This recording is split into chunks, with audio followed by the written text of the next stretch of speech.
pertama kali yang tetap harus kita ingat bahwa virus SARS-CoV-2 atau virus COVID-19 ini memang virus yang gampang sekali menular, cepat sekali penyebarannya, sehingga mau tidak mau kita tidak boleh sedikit pun menganggap enteng, apalagi dengan temuan varian dari Inggris, ya, yang tentu saja harus menjadi concern kita semua. Ya. Virus SARS-CoV-2 adalah virus RNA yang tergolong paling besar dalam keluarga virus corona. Jadi keluarga virus corona itu banyak, ya. Beberapa sudah menjadi wabah seperti SARS, kemudian MERS, dan sekarang SARS-CoV-2. Dan kebetulan virus SARS-CoV-2 ini yang paling besar, ya.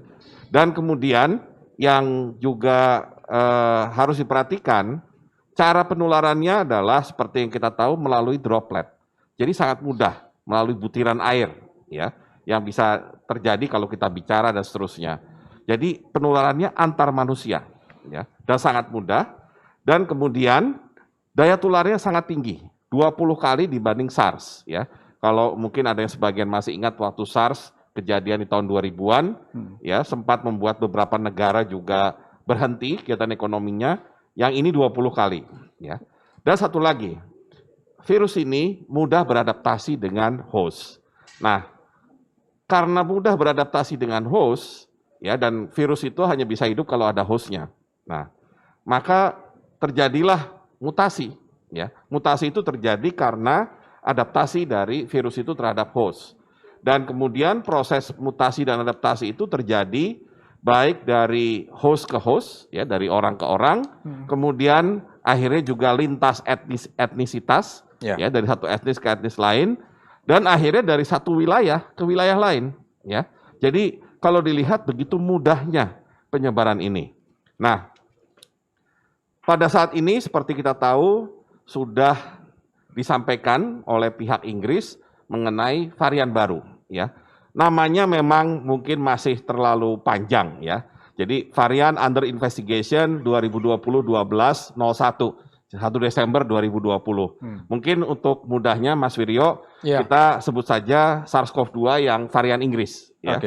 Nah, sebenarnya pertama kali varian ini diketemukan di Inggris sudah 20 September. Jadi hampir akhir September 2020.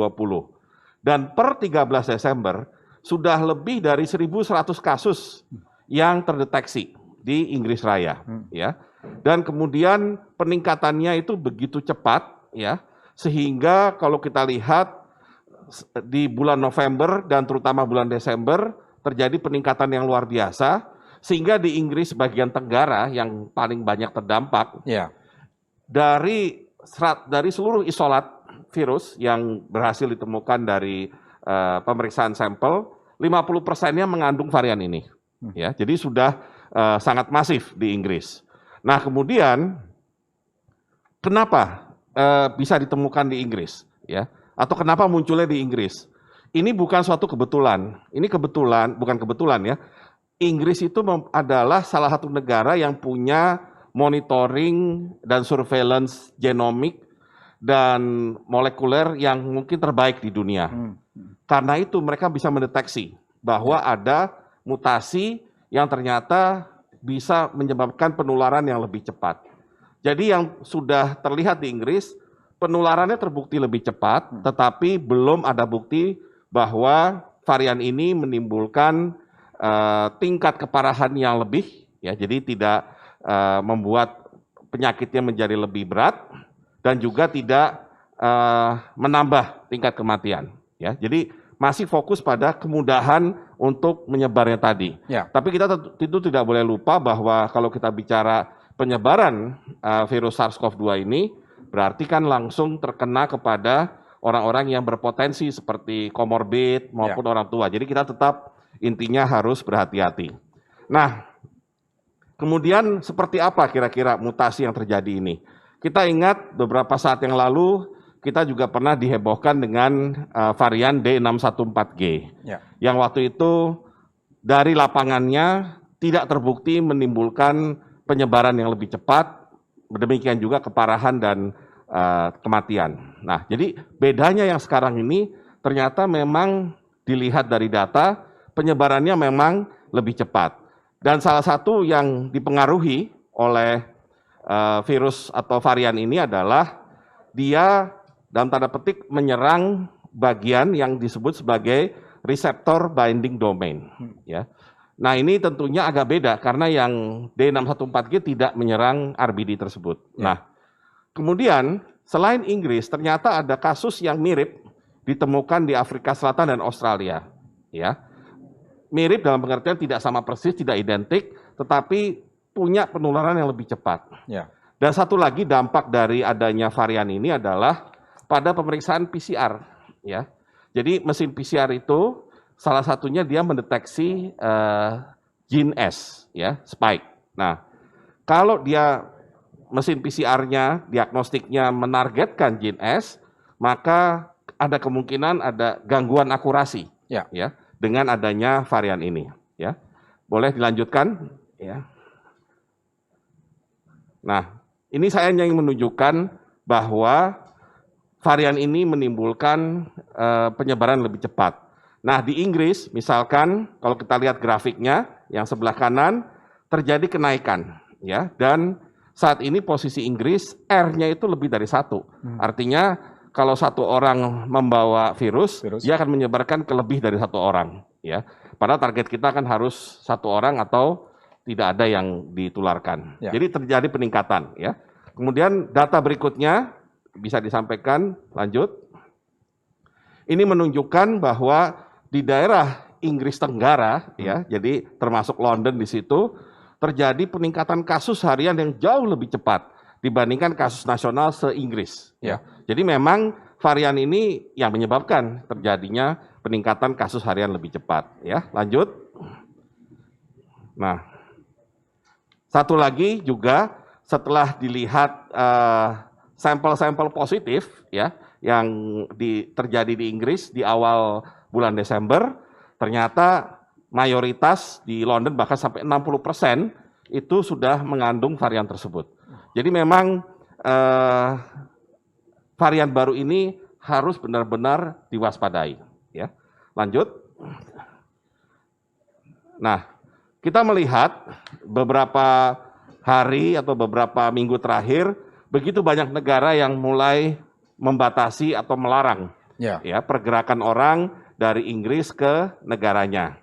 Nah, kemudian ada negara seperti China yang kemudian memberi perlakuan khusus kepada orang dari Inggris yang datang dengan karantina lebih lama, atau Korea yang barangkali sedang mereview bagaimana syarat orang itu bisa keluar dari karantina, khusus terutama yang dari Inggris. Ya.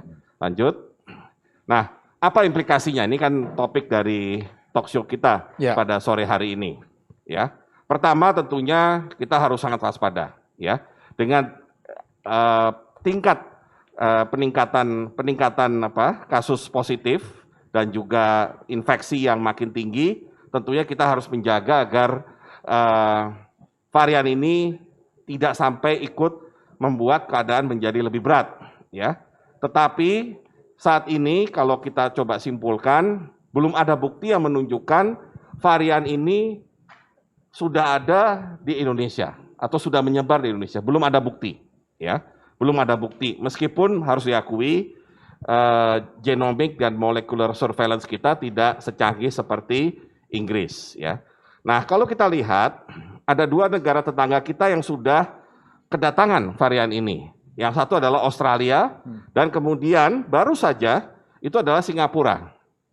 Kasusnya 1 orang, tapi itu artinya kita sudah mulai harus lebih berhati-hati karena makin dekat dengan kita, ya. Nah, meskipun saat ini belum ada bukti bahwa varian ini menimbulkan peningkatan keparahan penyakit, namun bukan berarti ini pasti seperti itu, ya. Karena ini masih perlu bukti, informasi dan penelitian lebih lanjut, ya. Nah, tentunya kita harus selalu mengikuti best practice seperti yang disarankan oleh berbagai institusi, WHO dan juga European CDC, yaitu pertama memberi perhatian terhadap kinerja PCR test yang menargetkan gene S, ya, karena berarti ada kemungkinan akurasinya terganggu. Kemudian kedua, harus dilakukan studi epidemiologi dan virologi mengenai pengaruh mutasi terhadap perubahan fungsi virus dalam hal inefektivitas dan patogenitas. Dan kemudian ini yang paling penting, kami sudah melakukan yang namanya whole genome sequencing. Namun tampaknya kita harus lebih intensif melakukan whole genome sequencing secara rutin terhadap virus SARS-CoV-2 ini. Dan yang paling penting berbagi data, ya, baik antar negara maupun antar institusi yang melakukan whole genome sequencing di Indonesia. Dan terakhir, ya, kebetulan Lembaga Biologi Molekuler Eijkman yang dipimpin Prof. Amin Subandrio ada di bawah koordinasi Kemenristek BRIN. Kami sudah melakukan pemetaan SARS-CoV-2 dari 1.000 sampel klinis dari berbagai daerah, ya. Dan harapannya kita bisa memahami distribusi dan pola penyebaran virus serta mendeteksi tadi kemungkinan varian tersebut barangkali sudah muncul di Indonesia. Nah, itu harus dilakukan surveillance yang lebih ketat dan kami juga tentunya akan bekerja sama dengan universitas maupun lembaga lain yang selama ini juga melakukan whole genome sequencing.